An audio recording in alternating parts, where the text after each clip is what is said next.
Yo, what is good, Knicks Nation? Welcome back to Knicks Media. This is Richie, and in this video, I want to talk a little more about the game last night against the LA Clippers when the Knicks got the victory, because what we saw last night was something that Knicks fans have been begging from Coach Tom Thibodeau all season long, which is simply play the kids. We got a crazy lineup last night that was so young and so exciting and so fun to watch, that played such great basketball, that I want to break down and why the New York Knicks need to consider making sure that they prioritize the youth movement for the rest of the season, because what we saw last night was no fluke, and it's what Knicks fans have been begging from the Knicks front office and the coaching staff all season long. We got a lineup that consisted of Immanuel Quickley at the 1, Duece McBride, Barrett, Reddish, and a rotation of Jericho Sims and Mitchell Robinson. And we're going to get into the stats of that lineup because the plus minus is off the charts. The amount of times that they outscored them, who played well, who didn't play well last night. It's really interesting to see what the Knicks are going to do for the rest of the season. So in this video, I just want to break down what the Knicks should really do for the rest of the season and making sure that they continue to play the kids. Before I hop into the video, I just want to mention, if you guys are new to Knicks Media, please make sure you hit that subscribe button. And if you want to check me out over on Instagram and Twitter, that is at NYKnicks_media. And if you enjoyed the video, please don't forget to thumbs it up. With that being said, let's jump right into the video. So first, let's go over the age from last night's lineup that we saw. And as we know, this is not the starting five, but last night we saw a really good hefty amount of time of these five guys on the court at the same time. So Immanuel Quickley, he's 22 years old. Duece McBride, he's 21 years old. Barrett, if you guys forgot, he's 21 and the youngest player on the Knicks still, and the best player on the Knicks. Reddish, 22 years old. Jericho Sims and Mitchell Robinson are both 23. So that is ridiculous that the oldest player on this lineup is 23, and they're both at the center position in Robinson and Jericho Sims. And now let's get into the numbers of what they did last night. When this five-man lineup was on the floor, the New York Knicks outscored the LA Clippers 36-4. 36-4.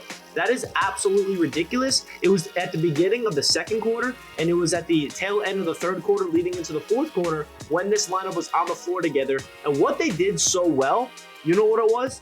Defend. We haven't seen the Tom Thibodeau defense all season long. We all know last year a big reason why the New York Knicks were successful and went to the playoffs was not only Julius Randle being an all-pro, and not only Derrick Rose being healthy and playing great off the bench for us, but it was the defense. That was the backbone of this team last year, and we have not seen that this year at all. I think we were on a 16-game streak of giving up 110 points or more. Last night we give up 93 points, and if you look at the defense from these five, if you look at the highlights, man, they're rotating. They're all over the place. Duece McBride and Immanuel Quickley are a very underrated defensive backcourt. Barrett, we know that how good he is on the perimeter defense. Reddish, he loves getting those passing lanes, creating turnovers, forcing the Knicks to go out and transition and get an easy bucket. Jericho Sims is proven to be a really athletic center that has the ability to switch on to anybody. And we all know what Mitchell Robinson is doing down there as a defender. He's getting better and better as the season progresses. The more he's in shape, the better Mitchell Robinson gets. So the defense is what really makes me feel like that there's no excuse for Tom Thibodeau to not play this lineup more often. Now, obviously, there's veterans that's going to have to play, unfortunately, like Alec Burks and Evan Fournier.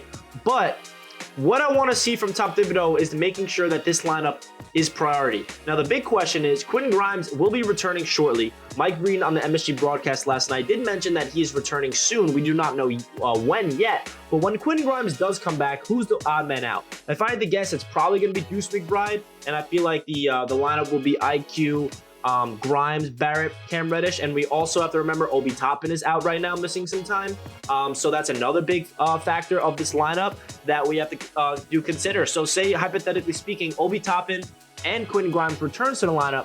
Unfortunately, it feels like Reddish and Duece McBride are the two people that's going to be out of the rotation. That's the unfortunate thing, but at the same time, the injuries that are happening with this Knicks team, it's opening up this roster and it's giving other players an opportunity to see what their worth is. And there's absolutely no excuse for this one player to not get minutes every single night, and that's Reddish. We should not see him out of the rotation for the rest of the season. I don't care who's healthy or not.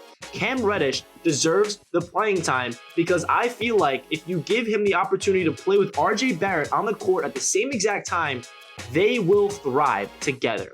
You can see what Cam Reddish did last night. He had his best game as a New York Knick. 17 points and only 7 shots. He's money from the free throw line. He can get to the rim, finish with both hands. He's so fluid and smooth with his ball handling. He can shoot the ball from downtown. He gets into the passing lanes. He's a really good defender as well. And we all know what Cam Reddish brings to the table, but he's not going to be able to be consistent if you don't give him those minutes on a nightly basis. So Cam Reddish deserves to be on this rotation every single night. 20-25 minutes a night should be the bare minimum, but unfortunately that's not the reality of head coach Tom Thibodeau. So Cam Reddish is obviously filling in for Obi Toppin, but so it's gonna be really interesting to see what happens when both Obi Toppin and Quentin Grimes gets back healthy. But man, oh man, let's not talk about the future. Let's focus on what we saw last night, because this is the future of this Knicks team, and that's what I really want to make this video about, is because I know that this season is a dark time as Knicks fans. We're way under 500. The playoffs are not even a consideration at this moment. Nobody expected us to be here. We expected to be back into the playoffs. We did not expect to be where we're at, right? But what we have to realize that this is not the same Knicks team from old years where there's no hope, there's no future for this franchise. Not only do we have an ascending franchise star in RJ Barrett, who is the youngest player on the team, but we have guys like Immanuel Quickley, who has proven all the doubters wrong. I will never forget all the takes I saw about Immanuel Quickley. He started off the season slow. He started off with a sophomore slump. There's no denying that. And I always defended him because I did not think that last year as a rookie, Immanuel Quickley's season was a fluke at all. I knew that the only thing that he was missing was his confidence, and his shot was not there. He was in his own mind, and I knew when he breaks out of it, he's going to be proving a lot of people wrong, and we're seeing that come to fruition before our very eyes. Ever since the All-Star break, Immanuel Quickley's averaging around 14 or 15 points per game, shooting very efficiently from the field. Last night, he had 21 points, 10 rebounds, and 6 assists. Some people are saying Immanuel Quickley dribbles the ball too much, he dribbles the shot clock out, he ices out players. But my take on Immanuel Quickley is he's a score-first guard, and when he gets his confidence and he gets his swagger, I have no problem with Immanuel Quickley taking the ball, driving to the rim, shooting a lot of shots, because he's a volume shooter, and when he's hot, he's scorching hot. He feels off the energy of the crowd, and he is somebody that I want to make sure that we prioritize for the future, because I really feel like Immanuel Quickley is a very underappreciated player on this entire Knicks team, because what I saw from what I've been seeing from IQ so far this season that we have not really saw from last season as a rookie is he's not settling for those contested threes. I feel like as a rookie, Immanuel Quickley kept dribble people up, sizing you up, sidestep, contested three, and he would drill them. But now he's doing the same dribble moves, but he's taking you off the dribble and he's attacking the rim. And he's not only relying on a floater, he's attacking the rim and doing some acrobatic layups, some and ones. And that's awesome for Immanuel Quickley because he has some acrobatic layup packages in his game that we did not see as a rookie. So Immanuel Quickley is taking that next step in year number 2, which is a really good sign for year 3 next year for this New York Knicks team. And that's awesome to see.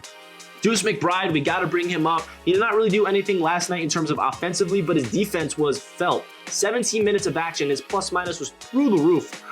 And I feel like his defensive impact is a big reason why this Knicks lineup was so successful last night against the Clippers, outscoring them 36-4. Duece McBride was switching people. He was picking people up full court. Him and IQ had really good chemistry together on the defensive backcourt. Duece McBride deserves minutes. As a rookie, he's doing everything you'd want. We all know what he does in the G League. He just lights it up to the point where he doesn't belong there, and that is just what you want to see. And then do we really have to talk about RJ Barrett at this point? I think we all know what RJ Barrett's doing. In the last 20 games, he's averaging well over 24 points per game, shooting like 38% from downtown. And it's just awesome to see RJ Barrett just really find his consistency, because that's the only thing that he was really lacking in the first 2 years of his career. He would always be up and down, have 5 games of great basketball, 5 games of a slump. Now, ever since the new year of 2022, RJ Barrett is playing consistent, really good basketball, proving to be a #1 option. He has his confidence and he has aggressive mindset of I am the guy that's going to be attacking and putting up 18 to 20 shots a game, and I'm all for RJ Barrett chucking up those shots and getting his teammates involved. His playmaking ability is something that's very underrated. That Gotham lob we saw the Jericho Sims was unbelievable from RJ Barrett, and it's just everything you want to see from your year 3 player that was drafted 3rd overall. RJ Barrett is really setting to be a franchise player. And then the 2 centers that we got, I'm so happy that Jericho Sims is part of the rotation officially, because he is a high flyer, athletic, raw center that I'm so excited for the future. But let's talk about Mitchell Robinson real quick before we finish off the video. He started off the season a little out of shape, you can tell, and every single game he's getting better and better. And what's the difference is he's losing weight and he's gaining weight at the same time. What I mean by that, he's losing fat, but he's gaining muscle and he's bodying people down low. We have not seen this version of Mitchell Robinson. He's averaging like crazy amount of boards per game, especially on the offensive glass. The amount of times that he goes up there, gets a putback tip in, putback dunk, or gets it, rips it down, passes it out. You know, the only thing that Mitch really needs to work on is his free throws. Obviously, you know, 0 for 6 is absolutely terrible, but Mitchell Robinson is becoming a dominant force down low, and we need to make sure that we prioritize Mitchell Robinson and re-sign him because he's young. He's turning 24 on my birthday because I'm about to turn 24 at the same exact time as him. We both have the same birthday, April 1st, 1998. Little fun fact about me and Mitchell Robinson, we're twins. But listen, I love Mitchell Robinson. Everything that he's been doing so far this year is showing that he deserves a contract long-term for this New York Knicks team. So guys, leave a comment down below your thoughts about this youth lineup, the play the kids mantra. I really hope that Tom Thibodeau makes sure that he understands that we need to make sure that these guys are on the lineup way more than just 15 or 20 minutes a game, because I know that Evan Fournier and Burks and Randall and all those guys need to get those minutes, but we saw last night the best Knicks basketball I've seen all season long. So leave a comment down below your thoughts about this. I would love to hear what you guys have to say, and like the video if you guys enjoy. I'll catch you in my next video. Let's go Knicks. Peace.